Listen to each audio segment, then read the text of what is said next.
Hello बच्चों, नमस्कार। स्वागत है आप सभी लोगों का द हिस्टोरिका के इस ऑनलाइन लर्निंग प्लेटफॉर्म पे। ये हमारी जर्नी शुरू हुई थी 2022 में, जहां हमने सीयूईटी पीजी के हर बच्चे की मदद करने की सोची थी। और उस समय कुछ पाबंदियों की वजह से हम केवल हिस्ट्री और एआईएचसी ऐसे कुछ सब्जेक्ट्स में हम अपना परफॉर्मेंस जो है वो दे रहे थे। आपने देखा कि जेएनयू में कैसे तीनों साल में लगातार ऑल इंडिया रैंक 1 जो है वो हमने दिया। इस बार हमने अपने जो सेशन है, अपने जो सब्जेक्ट्स हैं, उसको बढ़ाने का फैसला किया था। और उसी के तहत आज की इस वीडियो में आपको इकोनॉमिक्स मेंटोर से मैं आपको मिलाने वाला हूं। और आपसे जो है वो आगे की जो सीरीज होगी, जो आपका कोर्स होगा, जो ऐप पे हमारा चल रहा होगा, पेड कोर्स होगा, बाकी फ्री के मटेरियल्स जो है वो कैसे आप प्रिपरेशन कर सकते हैं, पीवाईक्यू डिस्कशन, उसके साथ साथ ऐसी कई सारी वीडियोस जो है वो हम फ्री में भी आपको इकोनॉमिक्स की देते रहेंगे। तो अगर आप सीयूईटी पीजी इकोनॉमिक्स की प्रिपरेशन करना चाहते हैं तो डेफिनेटली आपको जुड़ जाना चाहिए द हिस्टोरिका के साथ। तो इन्हीं शब्दों के साथ मैं स्वागत करता हूं अक्षय चतुर्वेदी सर का। सर, आपका बहुत बहुत स्वागत है। एक बार इसको जी। Okay sir. तो सर, एक बार जो है वो बच्चों को थोड़ा सा अपना इंट्रो दे दीजिए और उसके बाद फिर हम इस सेशन को आपके हवाले करेंगे। Yes. Uh, Good afternoon to all students, and I hope you are all well. Uh, Let me introduce to myself. My name is Akshay Chaturvedi, and I have been teaching since last 8 to 9 years. Earlier, I taught in Kota Career Point Physics, and then moved to Delhi, where I taught in different institutions. Gradually, I shifted to the UPSC, and from UPSC, I moved to economics. I taught there polity and security as well as governance. These are some subjects which are dealt by me. उसके अलावा धीरे धीरे मैं UPSC के साथ साथ CUET और net GRF के बच्चों को पर्टिकुलरली इकोनॉमिक्स के लिए टीच करता आ रहा हूँ। सो अब मैं आपको इकोनॉमिक्स का ये वाला जो सेशन है पूरा की पूरा और पढ़ाऊंगा। बिल्कुल। And it is my promise at the very earliest, आपको शुरुआत से ही प्रॉमिस कर रहा हूँ कि इकोनॉमी जो है, जो अभी तक कुछ बच्चे जो पहले मैंने पढ़ाए हैं, जब मैंने शुरुआत करी थी दे टोल्ड मी कि सर हमको इकोनॉमिक्स के रिगार्डिंग कुछ भी नहीं आता। I mean they don't know even the ABC of the economics. But after the classes when the 3 to 4 months have been passed, so 3 या 4 महीने के बाद they themselves told me कि सर आज देखिए आज न्यूज़ में ये वाला आर्टिकल आया है with reference to the this topic or with reference to this topic। इतनी अच्छी उनकी अंडरस्टैंडिंग बन गई। सो क्या बात। सेम चीज़ मैं आपको भी प्रॉमिस कर सकता हूँ, बिकॉज़ इकोनॉमी कोई जो है ऐसी कोई चीज़ नहीं है जो कोई रॉकेट साइंस है या कोई स्पेस से कोई चीज़ आई हुई है जिसके बारे में हमको बहुत डिटेल में चीज़ें समझनी है। बिल्कुल। Each and every activity which will be dealt by us in on the regular basis. हर बिल्कुल। चीज़ को हम डेली बेसिस पे डील करते हैं, डेली बेसिस पे उनको फेस करते हैं। केवल और केवल हम ये नहीं जानते कि उन चीज़ों को कहा क्या जाता है। That is the only crisp of the economics. So sir, तो मैं हवाले करता हूँ आपका इस सेशन को। आप सिलेबस जो है वो आप या कवर यस, करिए। Thank you so sure, much. Sure. हाँ जी। Thank you. So dear students, आज हम है ना सीयूईटी का जो सिलेबस है पर्टिकुलरली पीजी पोस्ट ग्रेजुएशन के लिए, उसको थोड़ा सा हम डील करते हैं। इसका जो आपका कोड होता है इट इज COQ P10, जो कि द टेस्ट और exam is conducted by the NTA, national testing agency आपके इस एग्जाम को कंडक्ट करती है। सो ओवरऑल बेटा इसमें है ना समवेयर 75 क्वेश्चंस आते हैं, and each question carry equal marks 4, and there is also the negative marking as well. अगर आप कोई भी क्वेश्चन गलत करते हैं then -1 mark will be deducted out of the total marks, and the whole question paper is in both language, I mean English and Hindi।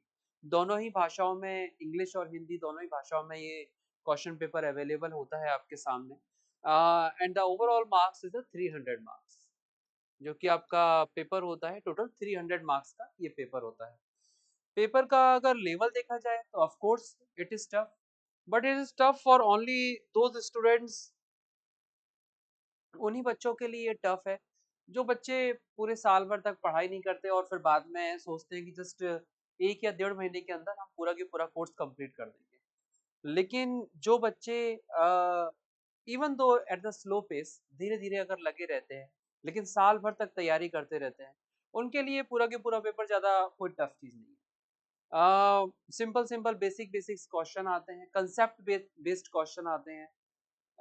Date is इसीलिए मैं ना बच्चों को हमेशा इंसिस्ट करता हूँ कि of course it's good to practice on the previous year question papers, but simultaneously it will be much more good to clear the concept in your mind. सबसे पहले आपको कंसेप्ट क्लियर करना चाहिए, only then you can effectively deal with the previous year questions.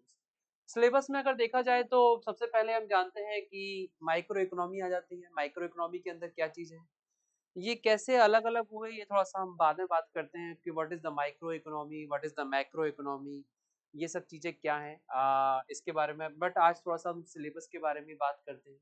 सबसे पहले consumer theory, behaviour, demand and utility. Demand हम सभी जानते हैं क्या होती है मार्केट में। Demand the desire to purchase something. अगर हमें पसंद है कि ईटेबल आइटम, जैसे आजकल के जो हम जानते हैं लोग बाग पानी पूरी गोलगप्पे वगैरह ज़्यादा पसंद करते हैं, तो उसकी डिमांड धीरे धीरे करके रेज हो रही है। ये जब दुकान के अंदर वहाँ पे जब मार्केट में लोग देखते हैं कि यस इस चीज़ की डिमांड है, तो ज़्यादा लोग जो है इसी बिजनेस के अंदर धीरे धीरे आते चले गए हैं।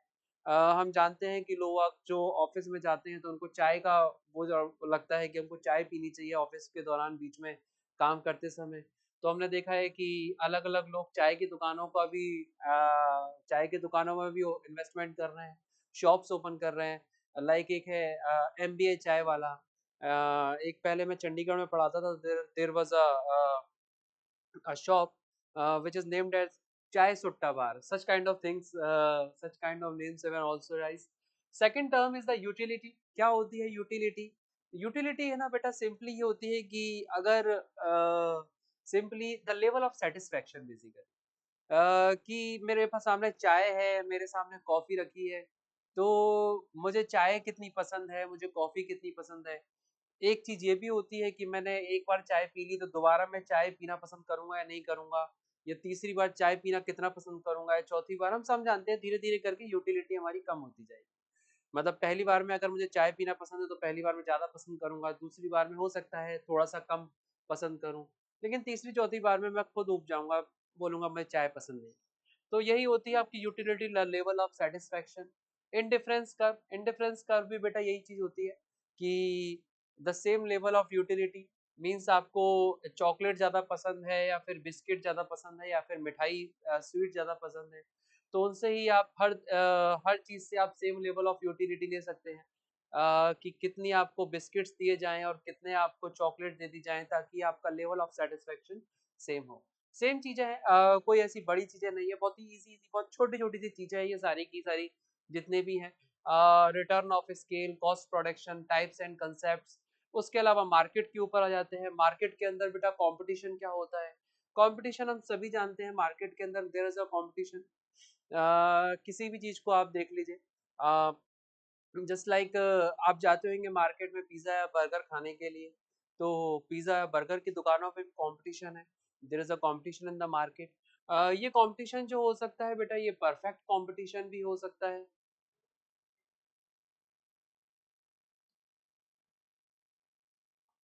परफेक्ट कंपटीशन क्या होता है? जहाँ पे मार्केट में हर किसी के लिए अलाउ है, कोई भी मार्केट में एंटर कर सकता है और जब चाहे वो कोई भी मार्केट से एग्जिट कर सकता है।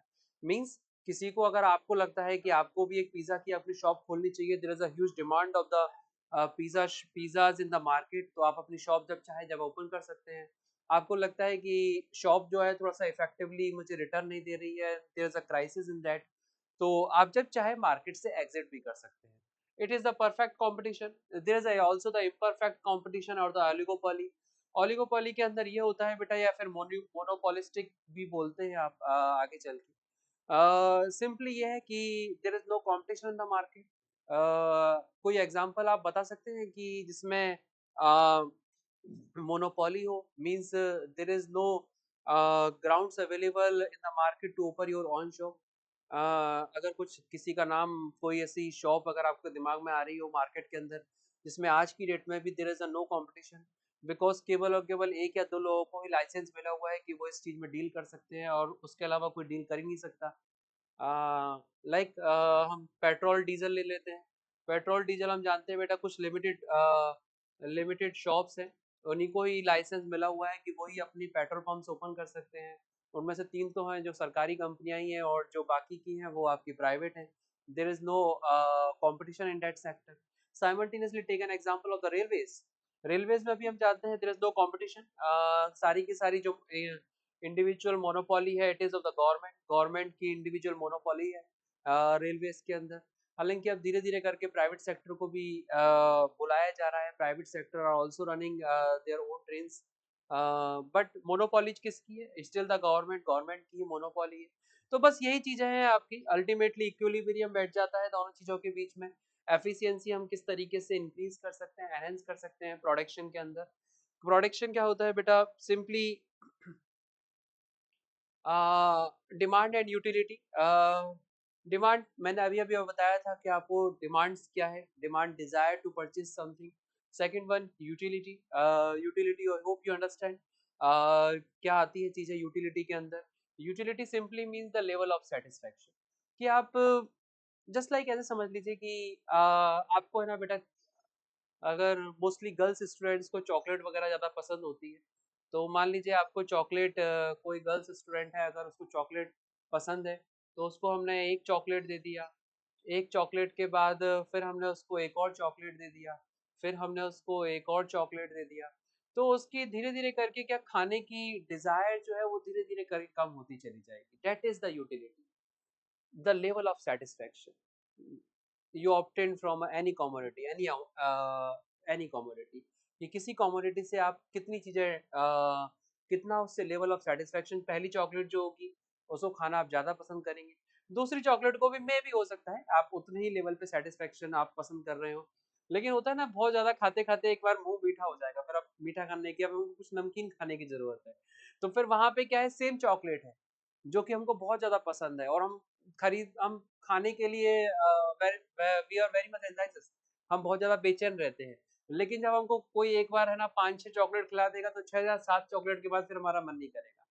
तो सेम चीज जिसको खाना हम बहुत ज्यादा पसंद करते हैं, एक स्टेज वो भी आ जाती है जब हम खाना पसंद नहीं कर रहे। लाइक गुलाब जामुन। गुलाब जामुन बहुत सारे लोगों को पसंद होते हैं, तो कोई एक गुलाब जामुन खाएगा, 2 3 4 5, लेकिन 5 या 6 के बाद फिर वो बोलेगा अब मन नहीं है। तो यूटिलिटी उसकी कम हो गई, सेटिस्फेक्शन लेवल कम हो गया। Indifference curve, as I told you, the level of satisfaction.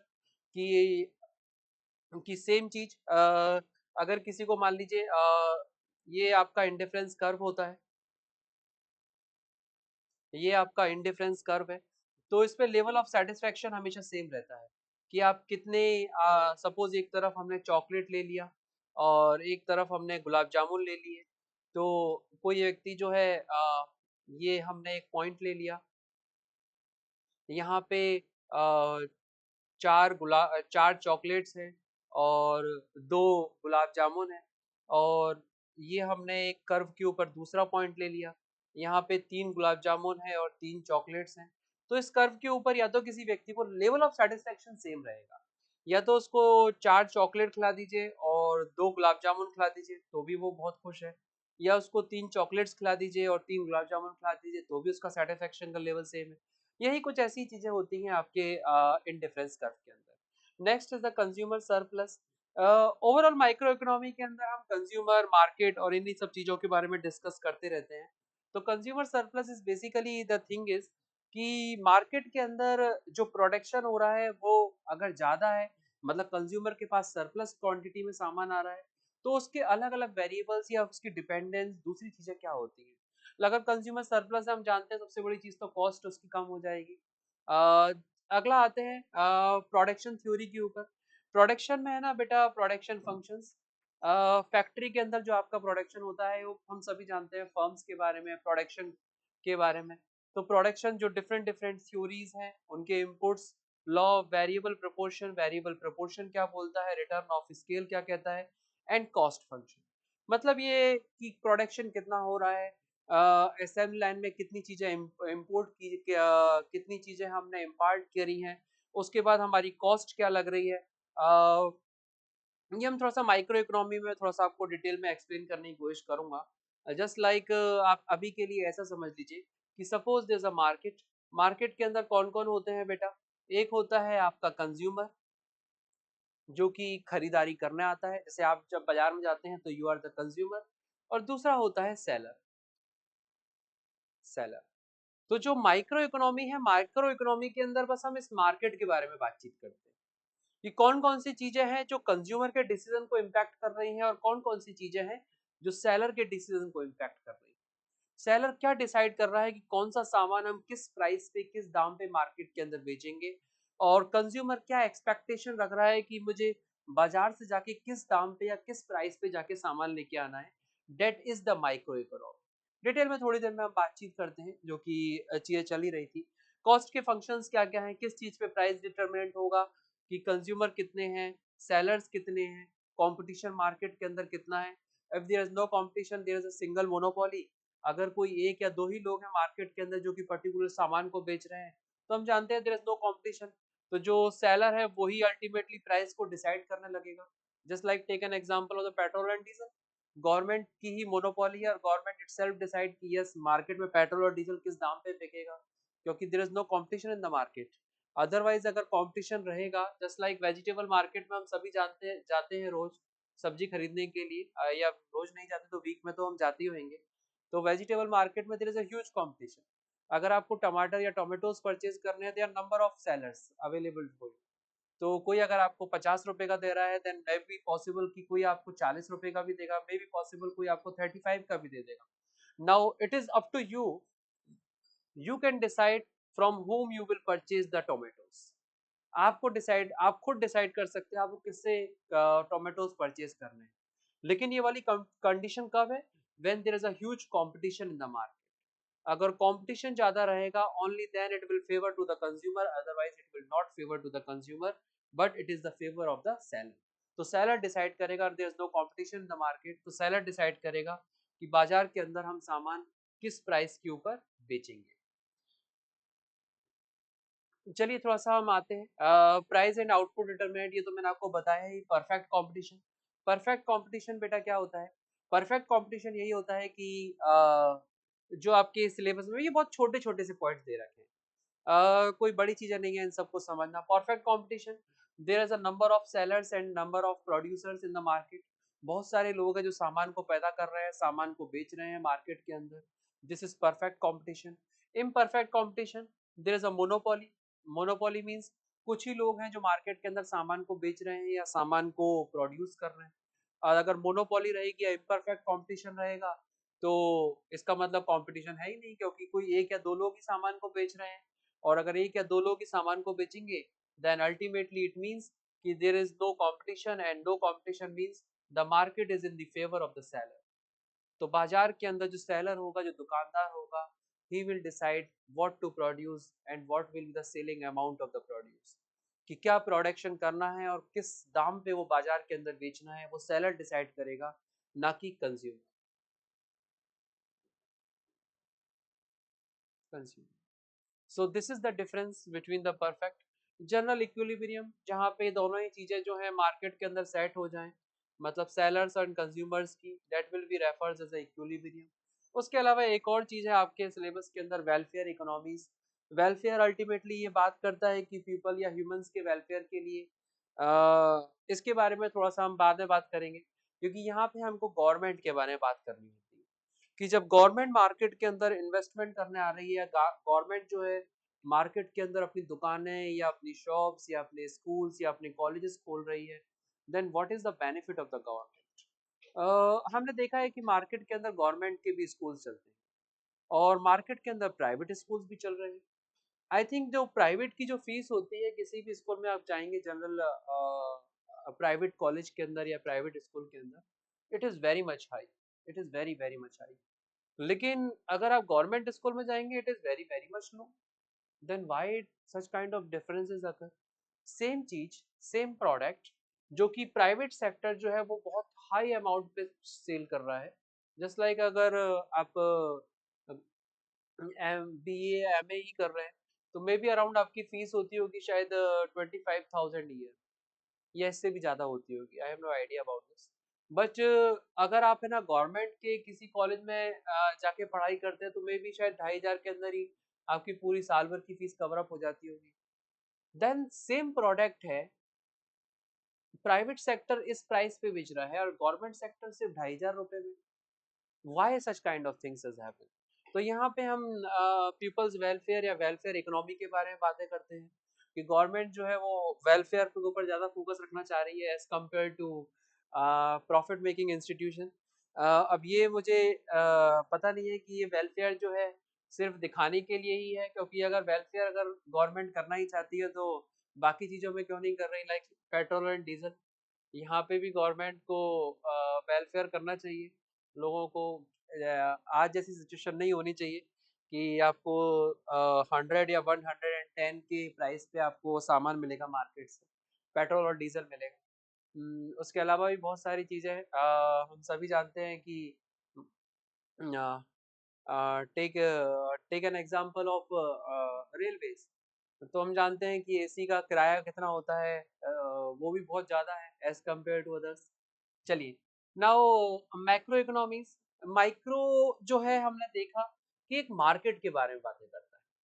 Micro economy जो है वहाँ पे ना बेटा हम मार्केट के बारे में बातें करते हैं। मैंने बताया मार्केट के अंदर क्या होता है, एक कंज्यूमर होता है, एक सेलर होता है।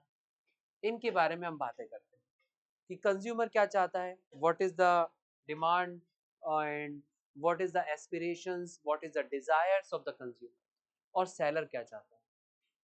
मैक्रो इकोनॉमी के अंदर हम थोड़ा सा लार्जर स्केल पे बातें करते हैं। We talked about the national level, national और इंटरनेशनल लेवल।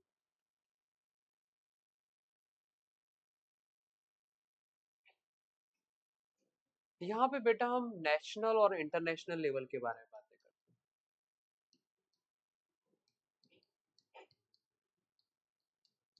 इंटरनेशनल लेवल के बारे में। Just like national income accounting. National income क्या होती है? नेशनल इनकम सिंपल सा है।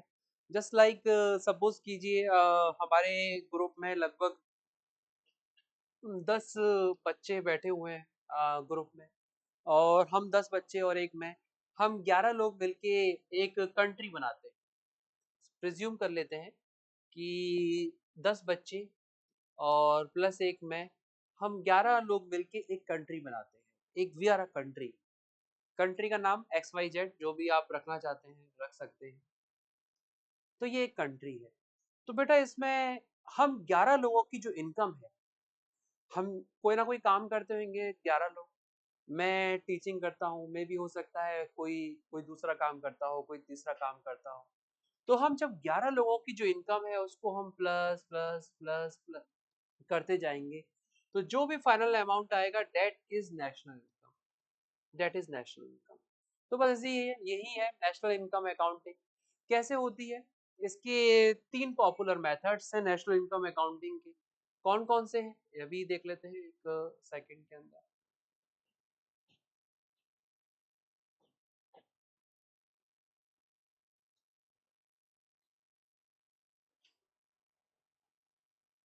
सबसे पहले है expenditure method.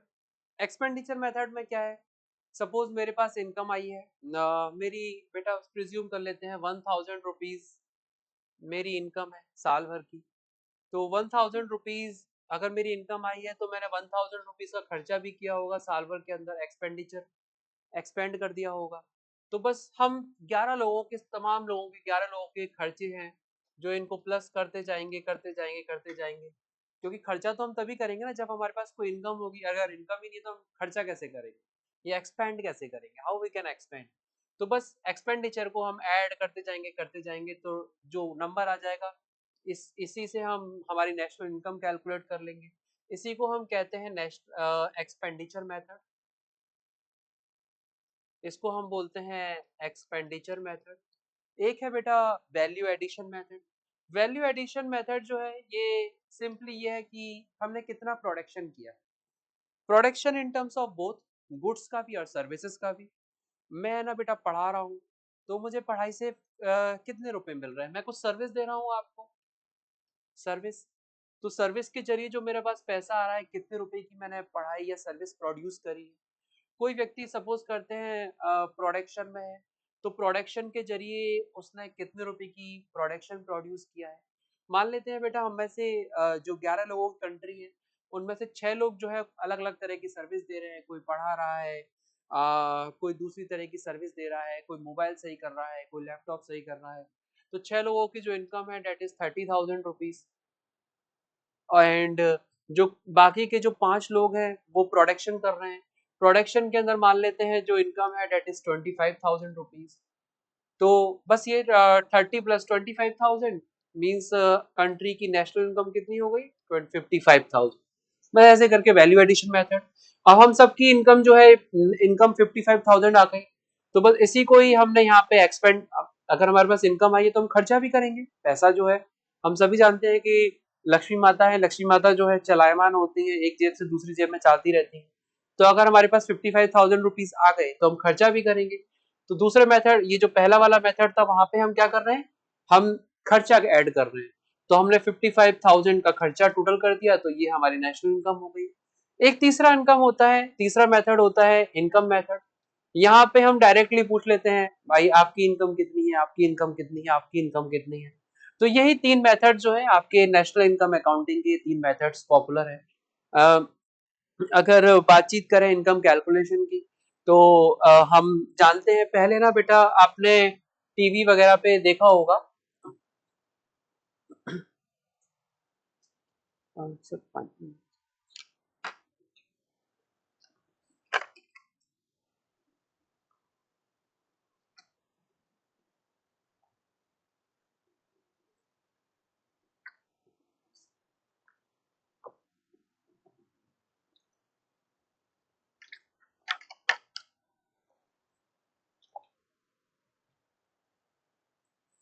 So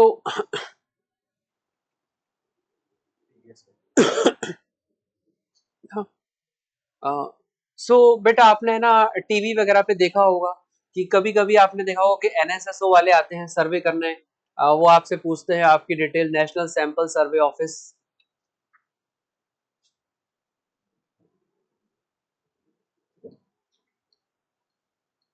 national sample survey office वाले आते हैं, आपसे डिटेल वगैरह लेते हैं।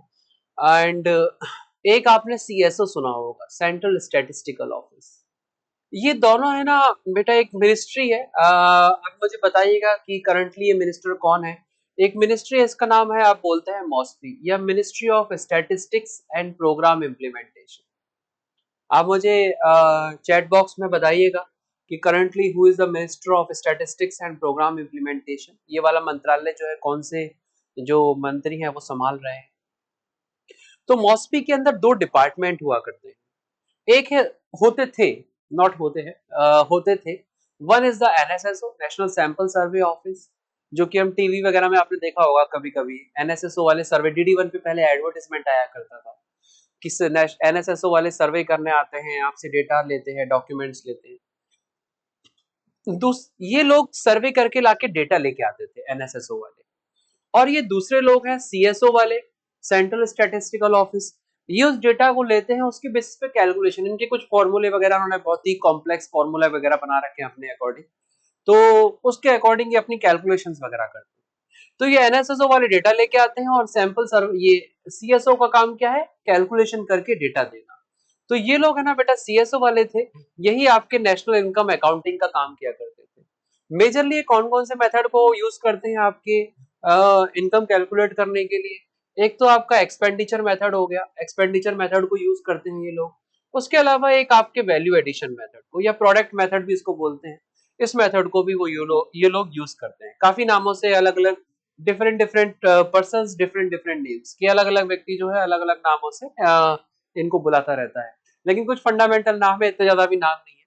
सो ये नेशनल इनकम वाले जो है, ये सीएसओ वाले लोग हैं, ये इसी मेथड से ये कैलकुलेशन करते हैं, एक तो एक्सपेंडिचर मेथड से, एक वैल्यू एडिशन मेथड से। ये कहाँ पे मिलेगा आपको? किसी भी साल का, अभी जैसे अभी जो बजट पेश हुआ था आफ्टर इलेक्शंस, तो बजट से पहले एक डॉक्यूमेंट एक रिलीज करती है government of India. Basically finance ministry के अंदर भी डिपार्टमेंट ऑफ रेवेन्यू जो है वही ये सारे के सारे काम करता रहता है। तो वो एक डॉक्यूमेंट रिलीज करते हैं जिसका नाम है इकोनॉमिक सर्वे, आर्थिक सर्वेक्षण, या फिर इकोनॉमिक सर्वे इसको कहा जाता है। तो इसमें आपको ये सारी की सारी डिटेल्स मिलेंगी।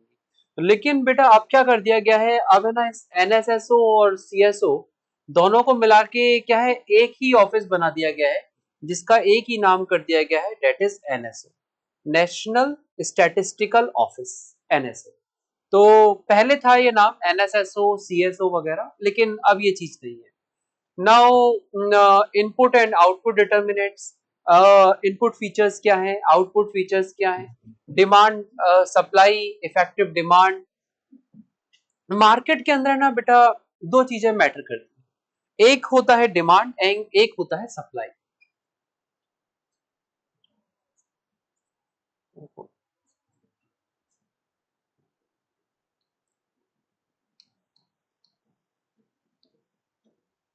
डिमांड और दूसरी तरफ आता है सप्लाई। कैसे? Just to understand this, take an example of vegetables. Vegetables जो हम डेली बेसिस में हमारा डील करना पड़ता है हमको वेजिटेबल्स से, तो वेजिटेबल्स के बारे में ही बात करते हैं। सपोज कीजिए मार्केट के अंदर और वेजिटेबल्स में भी हम सबको टमाटर बहुत पसंद है, टमाटर, तो टोमेटोज की बातचीत करते हैं। टोमेटोज जो होते हैं बेटा मार्केट में, सपोज कीजिए कि सप्लाई डिमांड जो है मार्केट के अंदर टोमेटोज की राइज कर रही है, धीरे धीरे राइज करती जा रही है, राइज करती जा रही है, बट सप्लाई जो है वो लिमिटेड है, सप्लाई जो है वो लिमिटेड है या इवन डिक्लाइन भी कर रही है। So what you think about this, tomatoes के प्राइस जो है वो मार्केट में राइज करेंगे या डिक्लाइन करेंगे? आई होप आप समझ सकते हैं कि अगर टमाटर के प्राइस जो है मार्केट के अंदर डिमांड जो है वो राइज कर रही है और सप्लाई जो है वो डिक्लाइन कर रही है या स्टैग्नेंट है, देन ऑब्वियसली द मार्केट के अंदर एक शॉर्टेज आएगी टमाटोज की, जिसकी वजह से मार्केट के अंदर प्राइस राइज होना शुरू हो जाएगा। प्राइस राइज को ही, जनरल प्राइस राइज को ही एक दूसरी टर्म आती है इन्फ्लेशन, इन्फ्लेशन के नाम से हम जानते हैं, इन्फ्लेशन या महंगाई, या फिर आप हिंदी के अंदर इसको शायद मुद्रास्फीति बोलते हैं। तो यही चीज लिंक हो गई। पूरी की पूरी इकोनॉमी अगर आप देखेंगे तो हालांकि ये डिफरेंट डिफरेंट चैप्टर्स वगैरह सब दे रखे हैं, लेकिन पूरी की पूरी इकोनॉमी बात एक ही करती है, मार्केट के बारे में। मार्केट के बारे में हमको बताना चाहती है, लोकल मार्केट के बारे में बताना चाहती है, स्टेट लेवल के मार्केट के बारे में बताना चाहती है, नेशनल लेवल पे मार्केट के बारे में बताना चाहती है, इंटरनेशनल लेवल पे मार्केट के बारे में बताना चाहती है। पूरी की पूरी जब आप ये डिफरेंट डिफरेंट टॉपिक्स कवर करते हुए आगे तक पहुंचेंगे ना, then you will find out कि अरे ये तो हम एक ही चीज पढ़ते आ रहे थे, अल्टीमेटली सारी की सारी चीजें वहां पे आके मर्ज हो जाएंगी। So that is the thing. आज हम केवल और केवल एक कॉमन डिस्कशन कर रहे हैं, ज्यादा डिटेल के अंदर नहीं समझना चाह रहे चीजों को, but I will explain to you what is the difference between the micro and the macro economy, और ये किस तरीके से अस्तित्व के अंदर आए चीजें, इसके बारे में हम थोड़ा सा डिस्कशन करेंगे। सो डिमांड एंड सप्लाई, ये मार्केट के अंदर अगर किसी से अगर हम बात करें कि what are the factors which influence the market और which influence the cost of the different commodities in the market, that is the only thing which I can presume to myself is the demand and the supply. मेरे according है ना बेटा, सिर्फ और सिर्फ यही दो फैक्टर्स होते हैं जो मार्केट के अंदर प्राइस को डिसाइड करते हैं, and I don't think so कि इसके अलावा कोई और तीसरा फैक्टर भी होता होगा। केवल और केवल डिमांड एंड सप्लाई, केवल यही चीज आपके मार्केट के अंदर प्रीवेलेंट होती है कि अगर डिमांड अगर रेज होगी, धीरे धीरे डिमांड अगर रेज होगी और सप्लाई स्टैग्नेंट है या सप्लाई डिक्लाइन हो रही है, तो डेफिनेटली प्राइस राइज हो जाएगा। मतलब टमाटर के प्राइस जो है आज की डेट में भी तो काफी कॉस्टली है टमाटर, मे बी शायद 60 रुपए केजी है, आई थिंक 60 या 50 rupees.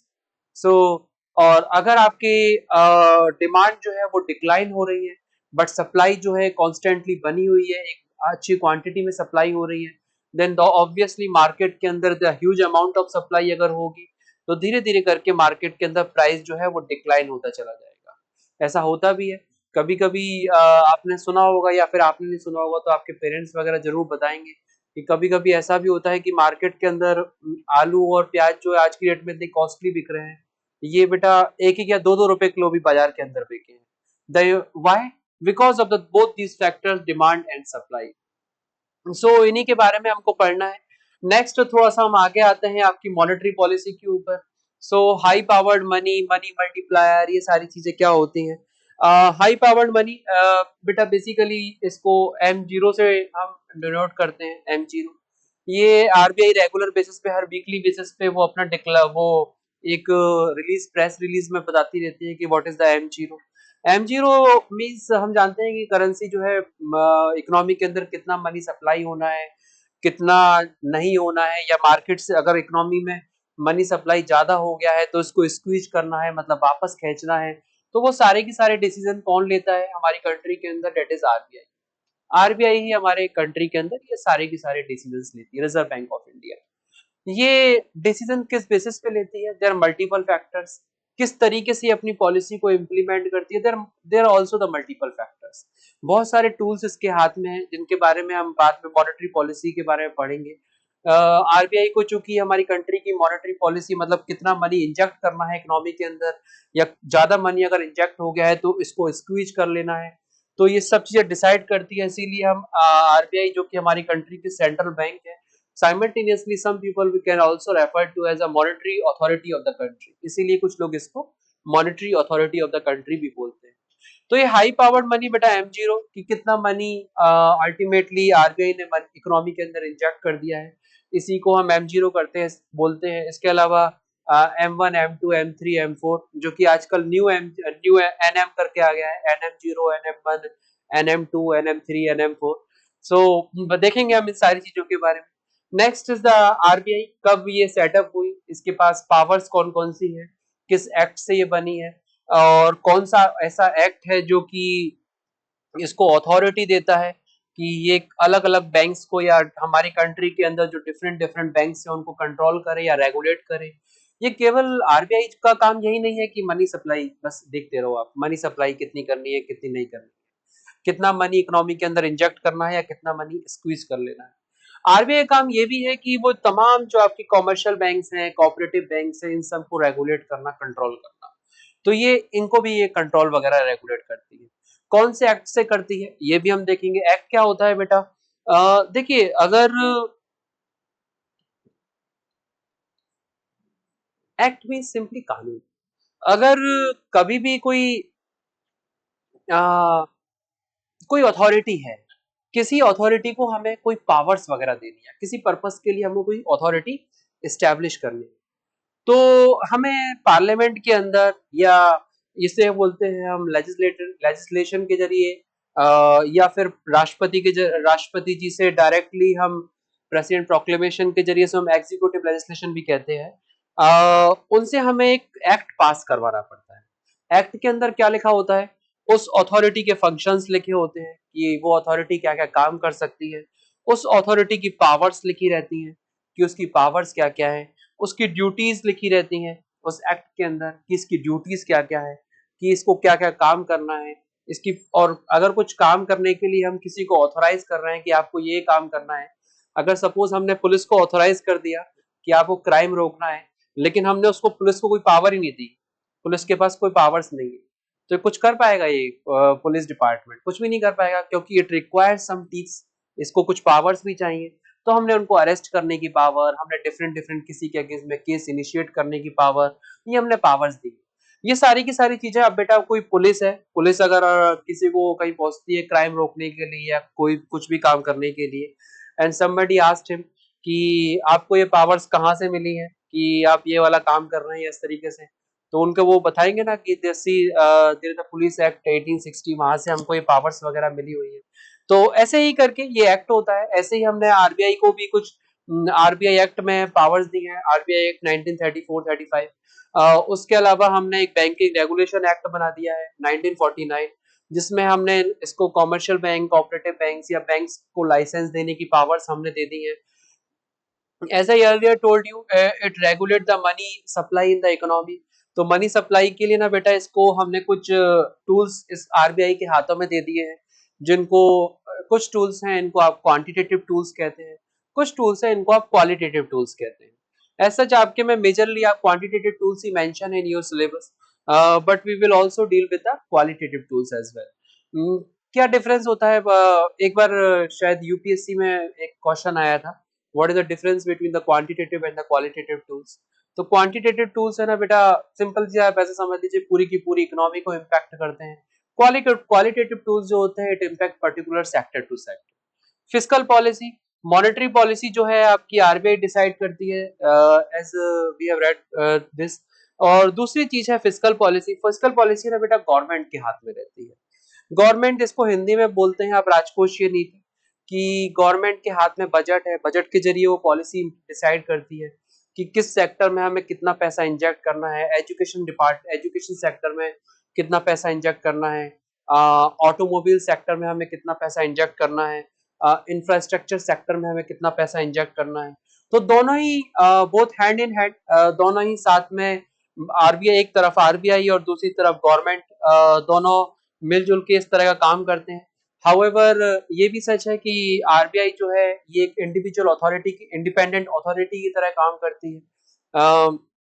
up to a certain extent it is not bound by the decisions taken by the government, but अगर गवर्नमेंट को दिमाग अगर बिल्कुल ही खराब हो जाए गवर्नमेंट का और उनको बिल्कुल पसंद नहीं आ रही आरबीआई की फंक्शनिंग, तो वो there is a provision under the RBI act which is known as, आपने सुना होगा, आप गूगल वगैरह करिएगा तो गूगल में आपको देखेगा, there is a act in the RBI act, there is a section 7।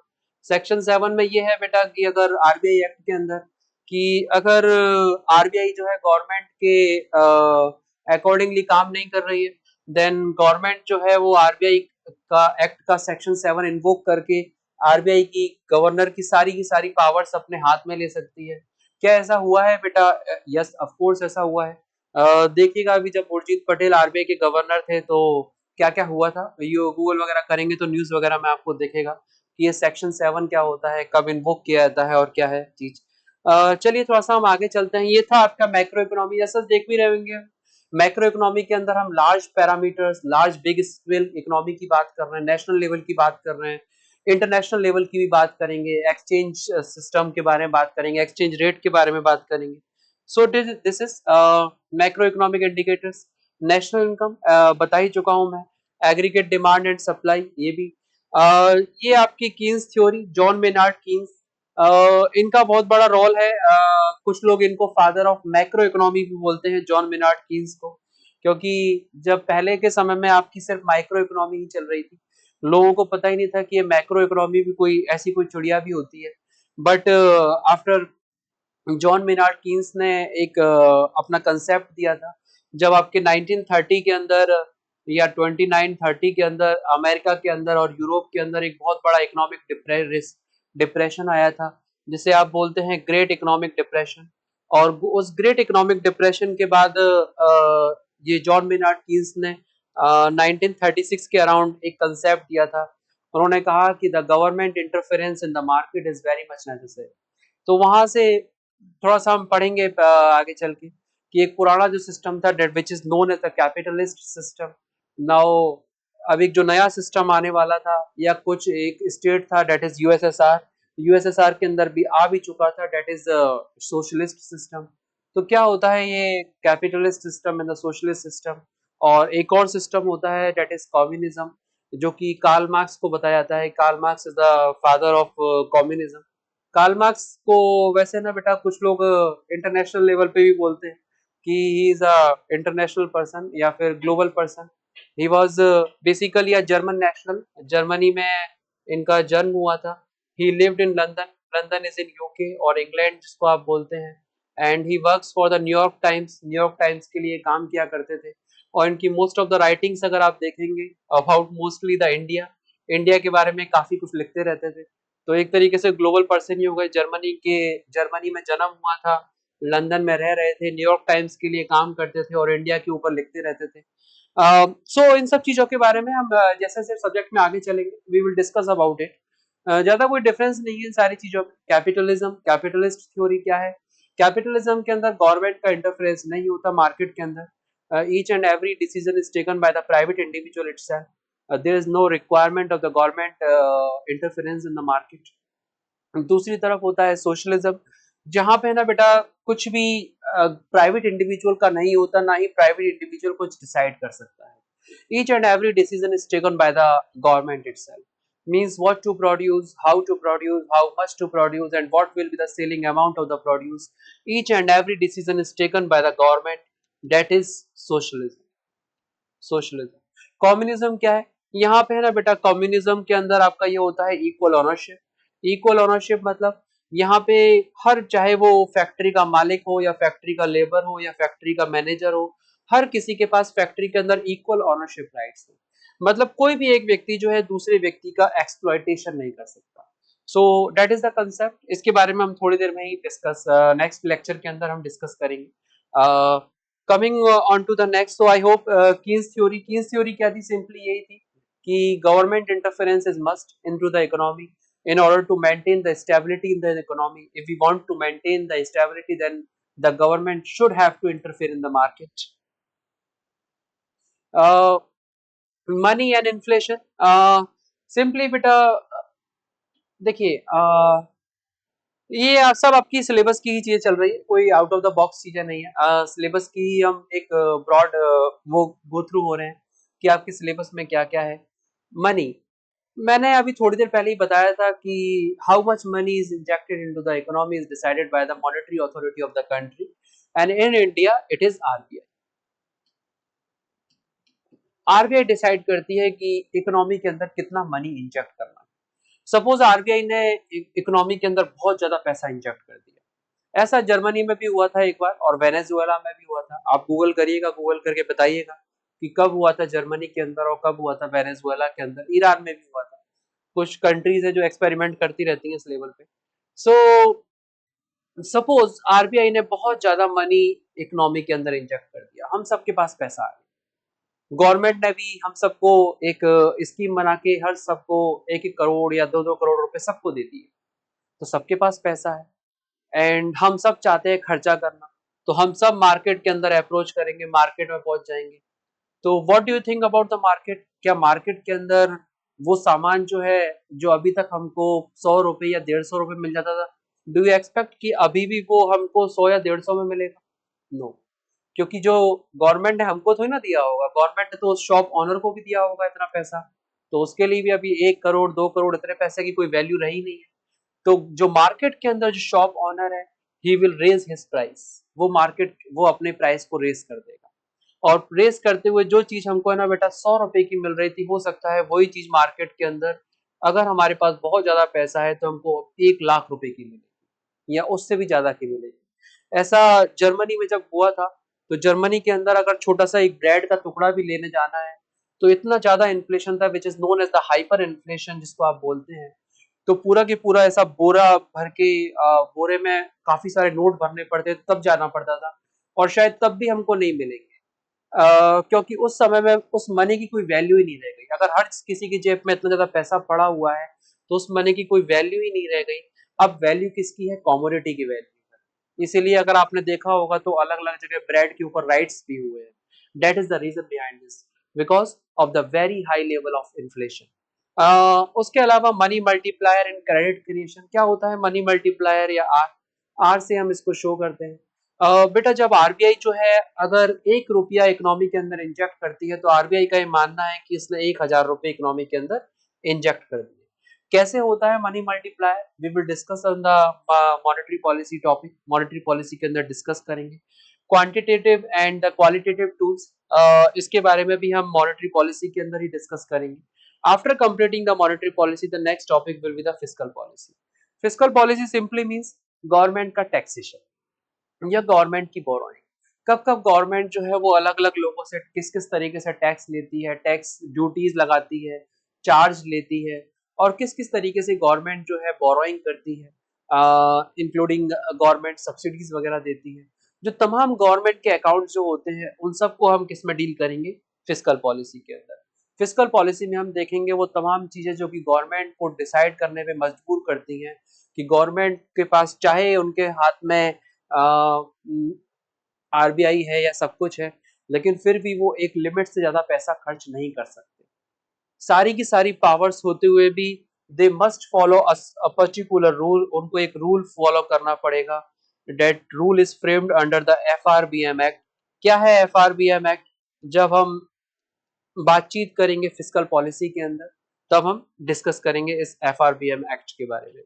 Fiscal responsibility and budgetary management act. Consumption and investment, ये है ना बेटा, हम जानते हैं कि जितना इन्वेस्टमेंट उतना ही ज्यादा कंजम्पशन।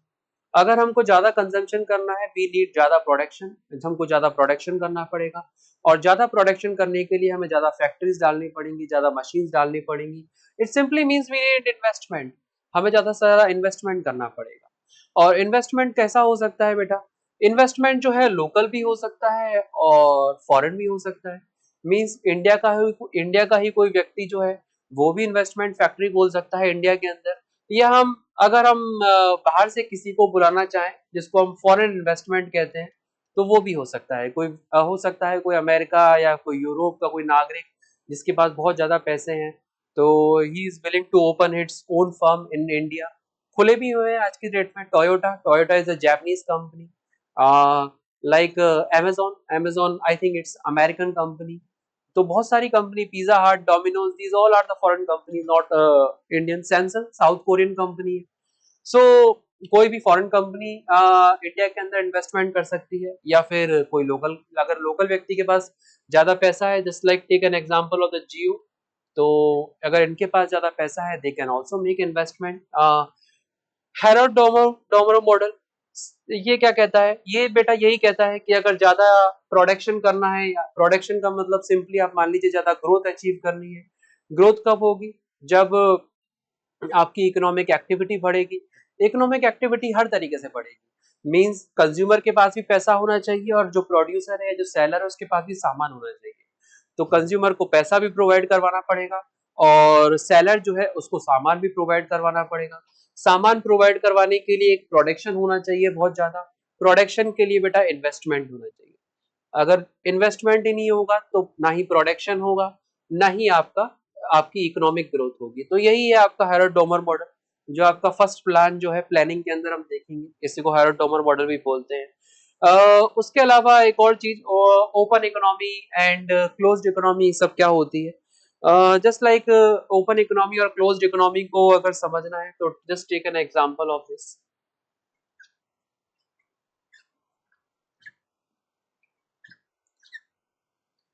देखिए, एक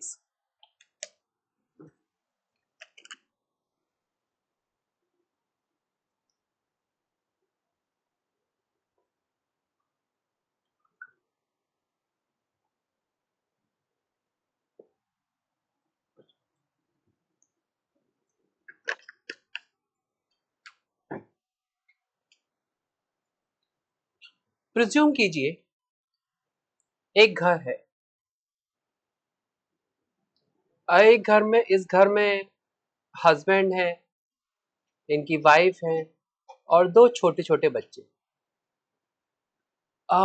इनका है ना बेटा थोड़ा सा फार्मलैंड भी है, छोटा सा।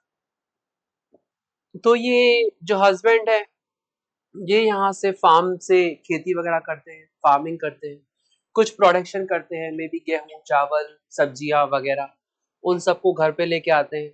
इनकी मिसेस जो है, ये खाना वगैरह बना देती हैं उनसे अलग, जो भी बनाना है। ये बेटा जो बच्चे हैं, इनको इनके पेरेंट्स ही इनको पढ़ाते हैं। एंड कोई भी चीज ये बाहर की दुनिया से नहीं परचेज कर रहे। जो भी चीज है सब डोमेस्टिक चल रहा है। मदर जो है बेटा, माता पिता जो है बच्चों को पढ़ाते भी हैं, प्लस मदर जो है वो इन सब अपने परिवार के सभी लोगों के कपड़े भी बुन देते हैं, कपड़े भी यही बना देती हैं, खाने पीने की चीजें भी बना देते हैं। इनके पास में हो सकता है एक पानी का कुआं भी है, तो वहीं से ये पानी भी पी लेते हैं। मतलब इनकी जो तमाम रिक्वायरमेंट की चीजें हैं वो सब ये खुद ही फुलफिल आपस में कर रहे हैं। इनका बाहर की दुनिया से कोई इंटरेक्शन नहीं है। There is no interaction of even a single pie. नहीं, एक रुपए का भी बाहर की दुनिया से कोई ट्रांजेक्शन नहीं कर रहे। So that is a simple model of the closed economy. Closed economy, ये एक क्लोज्ड इकोनॉमी है। दूसरा होता है ओपन इकोनॉमी। ओपन इकोनॉमी के अंदर क्या होता है बेटा? ओपन इकोनॉमी सिंपली मीन्स कि यही सेम हम घर मान लेते हैं, माता पिता है, दो छोटे छोटे इनके बच्चे हैं, बाहर जाते हैं, पिज्जा हट में पिज्जा खाते हैं, मैकडोनल्ड्स में बर्गर खाते हैं, मूवीज देखने जाते हैं, मार्केट से सामान लेके आते हैं, सब्जी वगैरह, अगर इनका फार्म लैंड भी है तो जो भी प्रोडक्शन करते हैं कुछ घर में भी रखते हैं, बाकी मार्केट में सेल कर देते हैं।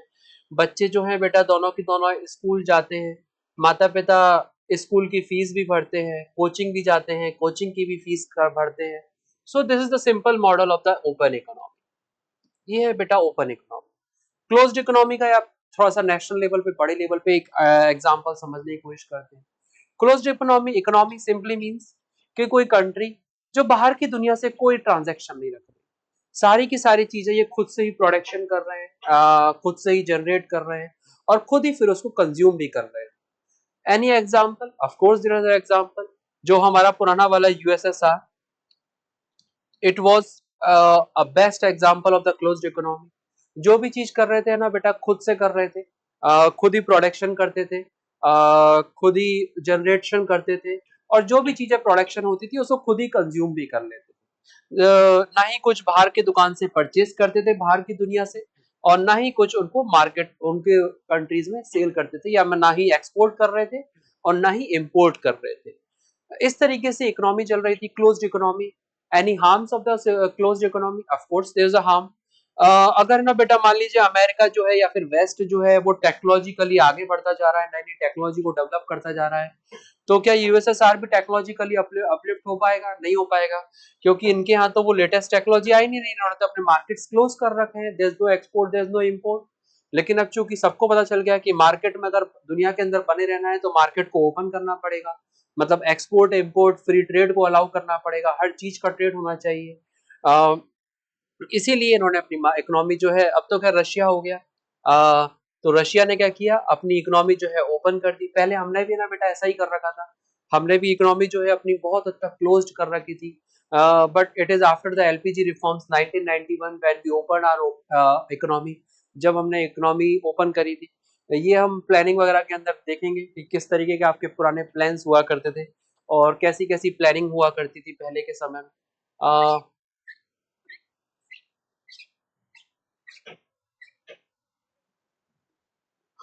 उसके अलावा ओपन इकोनॉमी का एग्जांपल करंटली इंडिया को ही ले लीजिए। इंडिया में ना बेटा आज की डेट में बाहर से इंपोर्ट भी होता है सामान वगैरह, चाइनीज प्रोडक्ट। हम सब जानते हैं चाइना का बहुत सारा माल सामान इंडिया के अंदर आता है। इंडिया से बहुत सारा प्रोडक्शन एक्सपोर्ट भी होता है जो भी हम प्रोड्यूस करते हैं। जैसे आपको पता होगा सैमसंग का एक वो बहुत बड़ा प्लांट, दुनिया का सबसे बड़ा प्लांट बताते हैं मोबाइल फोन्स का, जो कि नोएडा के पास, गुड़गांव के पास, आई थिंक गुड़गांव के पास बना है, नीमराना, नीमराना में, नीमराना जगह है वहां पे। तो वहां से ना बेटा अफ्रीका और यूरोप के मार्केट के अंदर, और अफ्रीका पर्टिकुलरली, वहां पे सैमसंग के फोन जो हैं वो एक्सपोर्ट होते हैं। Samsung itself is a south Korean company, तो उनको हमने अलाउ भी कर दिया कि आप इंडिया के अंदर आके अपना प्रोडक्शन हाउस खोलिए। So this is simply the import and export और द ओपन इकोनॉमिक सिस्टम। यही है बेटा ओपन इकोनॉमी। इसके लिए आपके रॉबर्ट मुंडन एंड द फ्लेमिंग मॉडल जो है, इसके बारे में भी हम बात करेंगे। इसको ISLM एंड BP मॉडल भी कहा जाता है। मैक्रो इकोनॉमिक कंजम्पशन, यहाँ पे ना बेटा हम कंजम्पशन थ्योरी, जो कि पुरानी चीजें हम पढ़ते आ रहे हैं वही चीजें, there is no nothing new about this.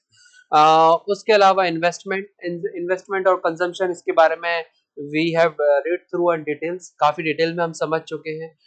Multiplier and एसिलरेटर effects, कौन कौन से फंक्शंस होते हैं जो कि हमारी इकोनॉमी को मल्टीप्लाई कर सकते हैं, इवन हमारी ग्रोथ रेट को एसिलरेट कर सकते हैं, उसके बारे में यहाँ पे सिंपल टर्म्स है, सिंपली उनके बारे में हमको गो थ्रू होना है।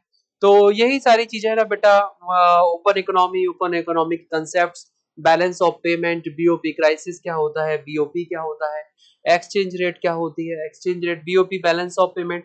ये जब हम फिस्कल पॉलिसी देखेंगे, फिस्कल पॉलिसी के बाद थोड़ा सा अच्छे से समझने की कोशिश करेंगे कि बैलेंस ऑफ पेमेंट क्या होता है। BOP क्राइसिस क्या इंडिया के अंदर आया था, बहुत बार आया था, सबसे बड़ा कब आया था, 1991 में आया था, तो 1990s में आया था। Exchange rate system, exchange rate क्या होती है, एक्सचेंज रेट बेटा मतलब आपका रुपी वर्सेस डॉलर या बाकी दूसरी करेंसी से हम जो एक्सचेंज करेंसी एक्सचेंज रेट चलती है हमारी। उसके अलावा ग्रोथ की थ्योरीज क्या है, हैरोल्ड डोमर मॉडल हमने अभी अभी देखा, इकोनॉमिक ग्रोथ के कंसेप्ट्स वगैरह। नाउ मैथमेटिकल मेथड्स, यहाँ पे हम थोड़ा सा मैथमेटिक्स के बारे में, सारी की सारी चीजें वही है, बस वो थोड़ा सा हमने ज्यादा नहीं है, बहुत बड़ी बड़ी इक्वेशंस या वगैरह, इसके बारे में हम कुछ नहीं करना है। So no need to fear about this. Simple differential formula, simple linear programming, simple probability, matrix, sets and vectors, बहुत ही सिंपल सिंपल से कंसेप्ट्स हैं जो कि यहाँ पे हमको देखने होते हैं। इसके बारे में काफी बच्चे जो है वो देख कर डर जाते हैं, पता नहीं क्या मैथमेटिक्स की चीजें डाल दी गई। बट बहुत ही सिंपल सिंपल, जैसे आप जानते हैं ना कि जस्ट टेक एन एग्जांपल, अगर बेटा प्रिज्यूम कीजिए कि आपको बोला गया है कि मार्केट से जाओ 10 पेन खरीद के लाओ, एंड आपको ये भी बताया गया है कि एक पेन का प्राइस जो है वो 10 रुपए है, तो कितने रुपए आपको लगता है कि आपको अपने साथ ले जाने पड़ेंगे? आई होप आप लोग तुरंत आंसर देंगे कि सर 100 रुपीज हमको ले जाने पड़ेंगे। क्या आपको कोई फॉर्मूला बताया गया है इसके लिए? आपको शुरुआत से ही आप थोड़ा बहुत पढ़ते आ रहे हैं कि यस, जितनी कॉमोडिटी है उसका एक का प्राइस, और जितनी कॉमोडिटी हमको परचेज करनी है उन दोनों को मल्टीप्लाई कर देते हैं तो हमें वो प्राइस आ जाता है सामने जितना हमको प्रोडक्ट खरीद के लाना है। तो बस ऐसे ही कि कुछ सिंपल सिंपल से फॉर्मूले यहाँ पे हमको यूज करने पड़ेंगे। यही हमारा मैथमेटिकल इकोनॉमिक्स है and nothing more than that. Statistical methods, यही चीज, mathematical methods and the application of the economics. किस किस तरीके से हम इकोनॉमी की एप्लीकेशंस को यूज करके जो हमारे crucial part of the economy है, पॉलिसी इवैल्यूएशंस, गवर्नमेंट ने सपोज कोई पॉलिसी बनाई है या किसी फर्म ने कोई पॉलिसी बनाई है, उसमें बेटा कितना प्रॉफिट हो रहा है, कितना इन्वेस्टमेंट हो रहा है, is there any profit or not, is there any loss, और अगर लॉस हो रहा है तो कौन कौन से फैक्टर्स जो है जो लॉस के लिए रेस्पॉन्सिबल हैं, किन किन फैक्टर्स को हम डिमिनिश कर सकते हैं या रिड्यूस कर सकते हैं ताकि प्रॉफिट जो है वो उसको इंक्रीज किया जा सके, और लॉसेस को हम धीरे धीरे करके किस तरीके से कम कर सकते हैं। बस इन्हीं चीजों का कंसेप्ट के बारे में हमको यहाँ पे देखना है मैथमेटिकली। ये है बेटा आपकी एग्रेरियन इकोनॉमी या फिर इंडियन इकोनॉमी के वो पार्ट्स जो कि सबसे लास्ट में आपके सिलेबस में दे रखे हैं। India is a agriculture society, agriculture economy. First plan में यही कहा गया था। आई होप यू नो 1951 का जो हमारा फर्स्ट प्लान था, और था भी इंडिया। इंडिया के अंदर ना बेटा एग्रीकल्चर ही सबसे ज्यादा, एग्रीकल्चर में ही लोग ज्यादा एम्प्लॉयड थे। आज की डेट में भी बताया जाता है कि maximum number of people are employed in the agriculture sector. तो आज भी हम बोलते हैं कि इंडिया जो है एक कृषि प्रधान देश है, ऐसे करके सुना होगा, कभी कभी कुछ पॉलिटिशियंस बोलते रहते हैं।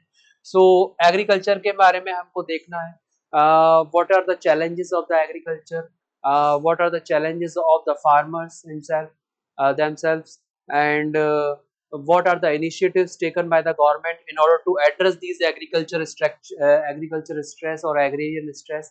इसको एड्रेस करने के लिए गवर्नमेंट ऑफ इंडिया ने कौन कौन से इनिशिएटिव्स लिए हैं, किस किस तरीके से हम इकोनॉमी या एग्रीकल्चर को बूस्ट कर पा रहे हैं, प्रोडक्शन को इंक्रीज कर पा रहे हैं। जब पहले के समय में प्रोडक्शन नहीं था, मतलब गेहूं और चावल का प्रोडक्शन नहीं हो रहा था, तब इंडिया की इकोनॉमी किस पैटर्न पे चल रही थी। एक बार आपको शायद आपने सुना होगा, एक बार शास्त्री जी जो थे, लाल बहादुर शास्त्री, वो बेटा आपके यही इनको जो शास्त्री की जो उपाधि दी गई थी लाल बहादुर शास्त्री को, वो ये है ना आपकी बनारस में एक विद्यापीठ यूनिवर्सिटी है, तो वहीं से ही दी गई थी शास्त्री की उपाधि। तो ये लाल बहादुर शास्त्री ने, जब वो प्रधानमंत्री थे, तो उन्होंने जनता से अपील की थी कि आप प्लीज आप एक ही टाइम खाना खाइए या फिर व्रत रखिए आप इतने लंबे समय तक, क्योंकि इंडिया के अंदर प्रोडक्शन नहीं हो रहा था। अ, खाने वगैरह की, सामान की, गेहूं चावल वगैरह इनकी बहुत ज्यादा, इनका शॉर्टेज आ गई थी। क्यों आई थी शॉर्टेज? क्योंकि है ना बेटा उस समय में अमेरिका जो था वो अपने उस पे चल रहा था फुल फ्लो में, और हमसे बहुत पहले तो दोस्ती चल रही थी, लेकिन बाद में दुश्मनी सी भी होने लग गई थी। तो उन्होंने एक प्रोग्राम चलाया था, इन्होंने PL 480, जिसके जरिए वो हमको गेहूं चावल वगैरह भेजा करते थे। लेकिन बाद में जब अमेरिका हमसे नाराज हो गया तो उन्होंने इमीडिएटली उन्होंने ये PL 480 प्रोग्राम बंद करके बहुत ही लिमिटेड अमाउंट में वो खाने वगैरह के गेहूं चावल वगैरह प्रोवाइड करवाने लगे, जिसकी वजह से इंडिया के अंदर फूड की बहुत ज्यादा शॉर्टेज आ गई, और आपके प्राइम मिनिस्टर को बोलना पड़ा, जनता से अपील करनी पड़ी कि प्लीज आप खाना एक टाइम खाइए, 2 टाइम मत खाइए, क्योंकि इतना हमारे पास नहीं है। लेकिन अब तो खैर हमारे पास इतना सामान है, गेहूं चावल वगैरह, इतना फूड कमोडिटीज है कि हम दूसरी कंट्रीज को सेल कर सकते हैं, और कर भी रहे हैं बहुत सारे फूड कमोडिटीज। रेलवेज के बारे में हम बात करेंगे। ये आपकी Indian economy during the colonial period, कि कॉलोनियल पीरियड में मतलब जब आपकी India when the India was a British colony, तो उस समय में उनका क्या क्या सिस्टम था, किस तरीके से वो हमारे एग्रीकल्चर को मोमेंटम दे रहे थे, किस तरीके से वो डी इंडस्ट्रियलाइज कर रहे थे इंडियन इकोनॉमीज को, किस तरीके से उनके समय में इंडिया के अंदर जो भी फैक्ट्रीज वगैरह खुली हुई थी वो धीरे धीरे करके एक के बाद एक करके बंद हो जा रही थी, उनके बारे में यहाँ पे सब बातचीत वगैरह की गई है। लेबर रिलेशंस इंपीरियल कॉन्टेक्स्ट के अंदर, what is a drain of wealth बेटा बहुत पुरानी है, इसके बारे में बातचीत करेंगे। दादा भाई नौरोजी के बारे में बातचीत करेंगे। एंड आपका यही सब चीजें हैं, flows in the colonial economy, इन सब के बारे में आज जैसे जैसे टॉपिक आता चलेगा we will discuss about this. And currently new economic policies, तमाम चीजों को देखते हुए अब इंडिया क्या कर रहा है, किस तरीके से करना चाह रहा है। So public and private goods वगैरह, पब्लिक इकोनॉमीज वो किस तरीके से प्रायोरिटी दे रहा है। बजट क्या होता है, डेफिसिट मतलब घाटा, घाटा क्या होता है, फिस्कल डेफिसिट सबसे ज्यादा हम पढ़ रहे हैं। फिस्कल डेफिसिट क्या होता है, पब्लिक डेप्ट सिंपली मीन्स बेटा कि जो सरकार जो कर्जा लेती है अपना खर्चा चलाने के लिए, मान लीजिए बेटा सरकार का जो टोटल इनकम है डेट इज 1 लाख रुपीज, सरकार की एक साल की total income through taxes, through duties, through other forms, सरकार टोटल 1 लाख रुपए कमाती है एक साल के अंदर, लेकिन सरकार खर्चा जो है वो कर देती है एक साल के अंदर 1,20,000 रुपए। तो जो 20,000 जो आया है, 20,000 जो गैप आया है, इसको क्या कहेंगे हम, इसको हम बेटा डेफिसिट कहेंगे या फिर फिस्कल डेफिसिट कहेंगे। और इस 20,000 रुपए को अब चूंकि सरकार ने तो खर्चा किया है तो मतलब कहीं ना कहीं से तो लेके तो आई होगी सरकार, तो कहाँ से लेके आएगी गवर्नमेंट, गवर्नमेंट इसको अमाउंट को 20,000 को कहीं से बोरो करेगी। बोरो मीन्स आपको कर्ज लेना, तो बोरो जो करती है इसी को ही बोलते हैं आप पब्लिक डेट। टैक्सेशन के बारे में हम बात करेंगे, taxation, economic effects, tax incidence क्या होता है, there different different types of taxes, उसके बारे में भी बात करेंगे। International trade, WTO, World Bank and IMF, इनके बारे में हम देखेंगे। एडम स्मिथ जी जो है 1776 में क्या बोल के गए थे, सो इन सभी चीजों के बारे में। सो ओवरऑल इकोनॉमी जो है it is very much interesting subject. The only thing is that you should be very much clear in your thoughts, you should be very much clear in your understanding of the concept, and you should be very much clear in your target or the objective. That is the only demand of this subject, and you will definitely clear this exam with a very very high marks or very very good marks. Thank you.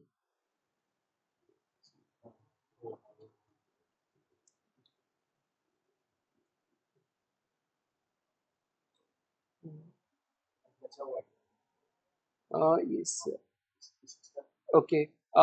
उसके अलावा एक और चीज मैं आपको बताना चाहूंगा कि हम काफी सारे कोर्सेज वगैरह चलाते हैं हिस्टोरिका ग्रुप पे। यहाँ पे आप हिस्ट्री का ले सकते हैं, political science, geography, economics, Hindi, English, Sanskrit, sociology, philosophy, LLB, MBA, BEd. अगर इनमें से किसी भी कोर्स के लिए आप एनरोल करना चाहते हैं, just contact us, and it is the promise of the institute to provide the better quality, the good quality with the success. So thank you.